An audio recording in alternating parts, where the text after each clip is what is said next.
안녕하십니까. 더불어민주당 청년대변인 박성민입니다. 미래통합당의 백형훈입니다. 반갑습니다. 저희가 한 달에 한 번씩 만나니까 네. 좀 가까워질만 하면 멀어지고. 네. 오늘 주제가 공수처잖아요.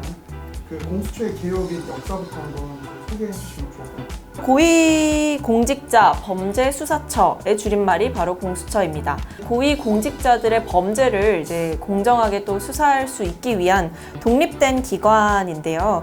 이제 수사 대상은 대통령, 국무총리, 장차관, 검찰총장을 비롯해서 대법원장, 그리고 헌법재판소장, 판검사, 국회의원, 그리고 국회의장, 광역시장 등등 이렇게 정말 권력자들을 거의 한 약 7천여 명 정도 되는 것 같습니다. 공수처의 수사 대상은 이렇게 됩니다. 공수처는 사실 이제 국정원이나 감사원처럼 대통령의 직속 기관으로 이제 소속이 되기는 합니다만 대통령이 공수처의 업무를 보고받거나 어떠한 관여를 해서는 안 된다는 실질적인 조항이 좀 붙어 있다는 점을 분명하게 말씀을 드리고요. 이제 검찰 견제 그리고 우리 사회의 정의를 좀 바로 세우기 위한 정말 필수 불가결한 조치였다라고 생각을 합니다. 근데 이게 이름이 고위공직자범죄수사처이기는 한데, 그러니까 이거를 주도했던 정부 여당의 그런 행간의 의미라든지 의중을 보자면 저는 이제 사실 이것은 검찰 개혁을 위한 공수처를 지금 이렇게 진행을 하고 있는 것 같아요. 고위공직자들에 대한 감시와 감찰과 관리를 통해서 대한민국의 정의와 공정을 바로 세우자. 이것에 대해서 동의하지 않는 국민들은 없는 것 같아요. 야당에서도 마찬가지고. 네. 근데 사실상 그 의미가 뭐냐를 들여다보면 이 여당에서 검찰을 개혁하기 위해서 지금 이렇게 공수처를 이렇게 속도를 붙여서 지금 가고 있는 것이 아닌가 싶습니다. 공수처를 설치하자라는 논의는 정말 우리 사회에서 지난한 논의가 되어왔던 역사가 있습니다. 1996년에 이제 검찰 개혁의 일환으로 이제 좀 제시가 됐던 수단이 공수처 설치였고요. 그때부터 계속해서 이 공수처 설치가 매번 이제 화두로 등장을 했으나 이것이 끝까지 이제 밀어붙이지 못하고 설치까지 이루어지지 않은 거는 검찰 내부의 반발을 비롯해서 정말 이거를 끌고 갈 수 있는 주체의 힘들이 많이 부족했다라는 생각을 하게 됩니다. 저는 이제 말씀하신 거에서 그 의중이 다 들어가 있다고 생각하는데 민주당의 의중이 그러니까 결국에는 이제 검찰 개혁을 위한 수단이라고 저는 봐요. 그러니까 90년대 후반부터 이것이 제기되어 왔다라고도 하셨고, 근데 따지고 보면 이것이 제기됐던 90년대 후반이나 노무현 대통령이 이 검찰 개혁을 부르짖었을 때 그게 벌써 20여 년 전이거든요. 근데 그 20여 년 전과 지금이 똑같냐? 그러면 그때 검찰과 지금이 검찰이 똑같냐라고 봤을 때 저는 똑같다라고 보기는 어려운 것 같아요. 검찰도 그 축적의 시간을 통해서 분명히 뭔가 진화된 그런 부분들이 분명히 있고, 저는 그것을 상징적으로 보여주는 게 그 원칙을 지키겠다라고 강하게 이렇게 현실에서 보여주고 있는 윤석열 검찰총장이 어찌 보면 검찰이 진화하고 있다라고 하는 그런 일련의 상징적인 그런 결과물이 아닌가. 독립된 기관이다 보니까 중립성에 대해서 생각할 수밖에 없거든요.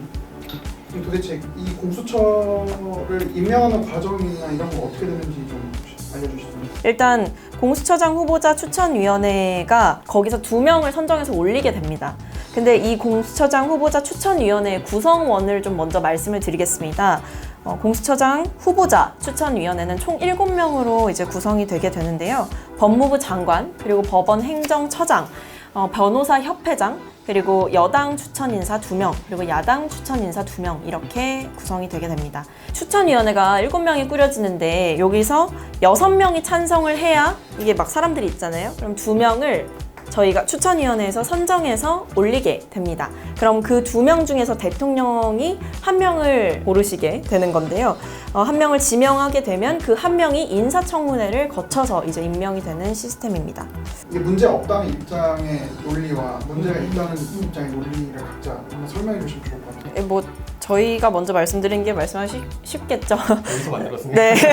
소위 말해서 여권 인사를 공수처장으로 만들려는 게 아니냐라는 음모론이 좀 계속해서 제기가 됐었는데 일단 아까 말씀드린 것처럼 추천위원회 총 7명 중에 6명이 동의를 해야 공수처장 후보로 이제 다음 단계로 넘어가는 거잖아요.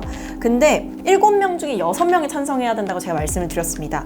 근데 아까 말씀드린 그 추천위원회 인사 중에서 야당 몫이 2분이 계세요. 근데 이 2분 중에서 소위 말해 한 분이라도, 야당 쪽에서 한 번이라도 난 이 사람은 못하겠다, 안 된다라고 거부를 하게 되시면은 다음 단계로 못 넘어가는 거죠.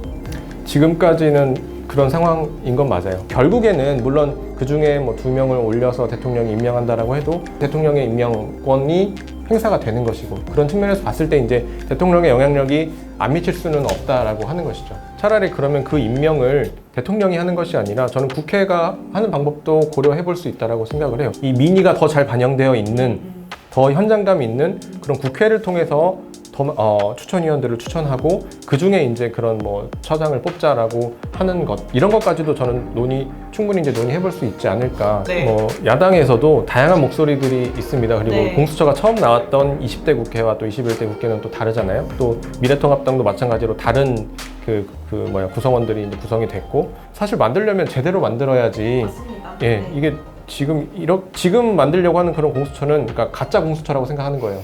만들려면 진짜 공수처를 만들어야지.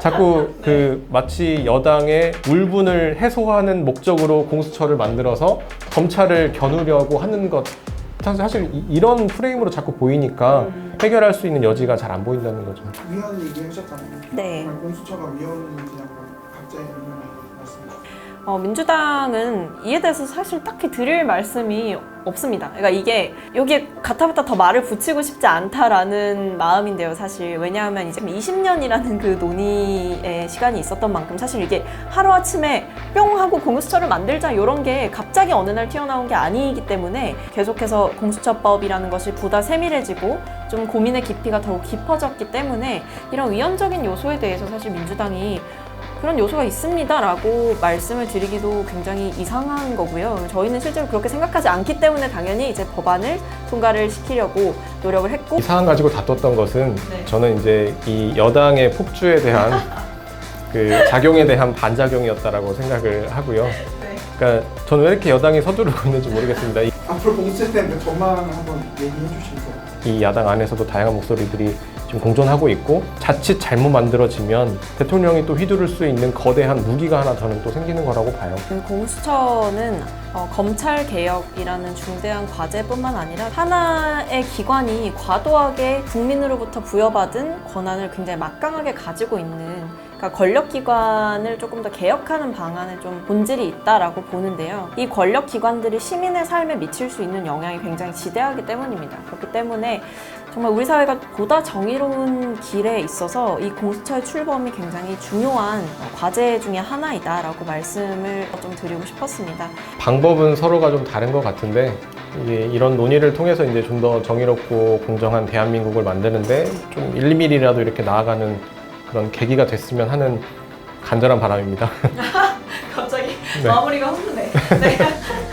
사실 근데 저는 되게 감사했던 게 유튜브 조회수가 굉장히 많이 올랐더라고요. 자기 자신의 일처럼 생각을 막 해주시면서 댓글을 막 달아주셨더라고요. 얼른 해결이 되었으면 좋겠다. 좀 그런데 좀 감동이 있었다라는 말씀을 드리고 싶습니다.